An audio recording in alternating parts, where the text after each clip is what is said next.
Recently on the HashrateUp podcast. I mean, you guys are running a trading desk. I think it's been roughly a year now, a bit more, I think. What companies do you see deploy a lot of money into new gen hardware? Is it more public companies, or do you see private ones doing it as well? And if so, where do they get the money from if they cannot dilute their shareholders?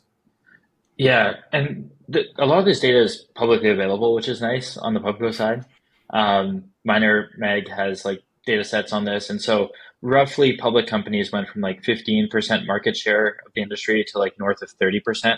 So a lot of the growth over the past year has been at the companies that are listed on markets, and really, I think that's a function of just a better avenue to raise capital in.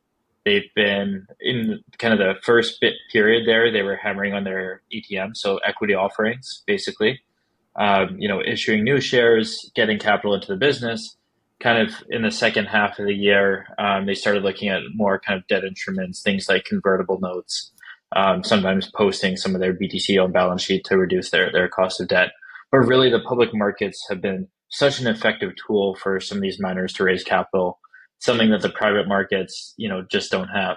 And so that's, I think, why we've seen just an explosion of Pubco hash rate over the time period, and we continue to expect that trend to continue to occur. Our trading desk does interface with some private companies that are raising, equity and debt capital through a number of different products, but certainly I think the growth has come majority from Pubcos. Yeah, how long can that continue, do you think, in the same way, before even shareholders say like, look, enough is enough? Because, well, I mean, I'm getting back into it, right? But the last offer I saw was from Galaxy, I think, and they offered like 10% loans to mining companies, and 10%, I mean, is crazy if we're talking at $47 hash price, right? Yeah, I think some mining companies will continue to be successful in kind of following a new narrative and finding a unique story for the market. So somebody like Marathon, for example, I think they've done a very good job at seeing the success of MicroStrategy with Bitcoin on balance sheet and quickly, replicating that and crossing that 10,000 BTC in treasury mark. And then I think now they're at, some multiple of that. And the markets really like that. And so that was a good kind of, pivot. Then you have folks like, Galaxy and Corsair that have, stacked up some pretty big wins on the HPC side with deals with people like CoreWeave. So that's a good narrative that will continue to feed interest into the stock. Then you have some folks like Hut 8, for example, which just had, their spin-off of American BTC with the Trump Sons a couple of days ago. So people are finding kind of unique ways to gather kind of an angle for investors and continue to funnel money into the company, both through equity and debt. But then there's kind of the tail end of public companies that are having a hard time finding a narrative, finding a differentiator.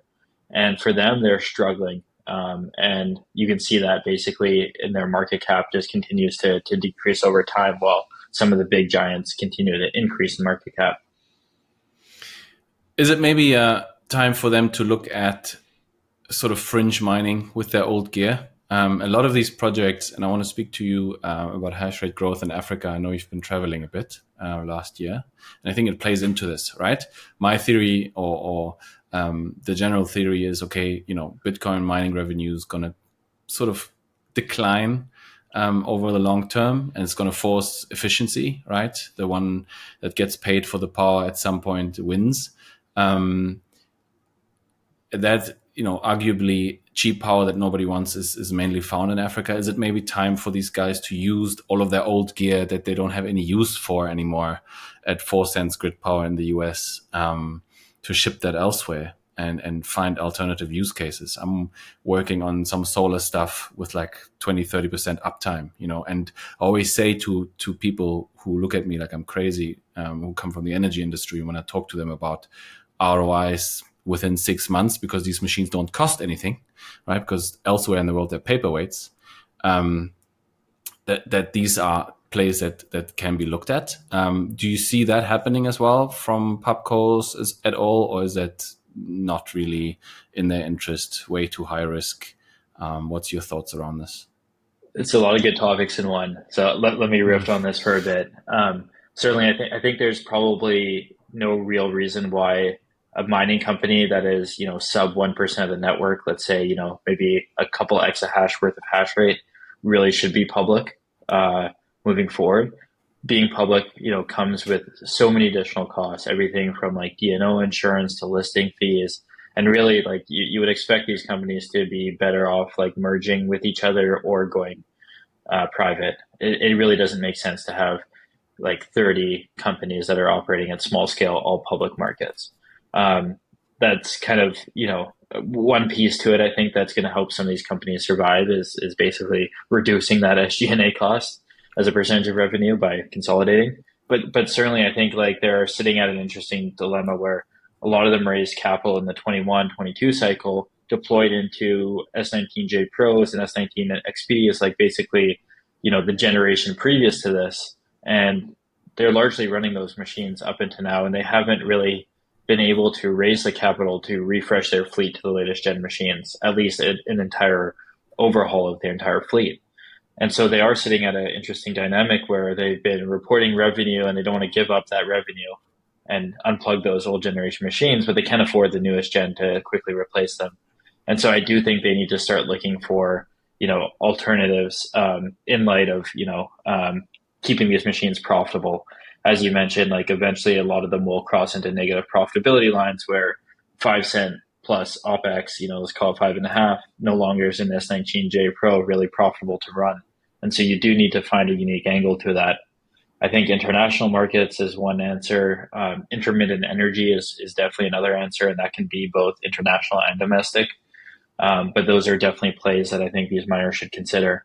I think we'll probably riff on Africa for a while, but just quickly on your topic of like solar power and potentially like behind the meter co-located directly with an energy asset. I think it's really interesting for some of these companies to consider that almost as like a graveyard mining site, right?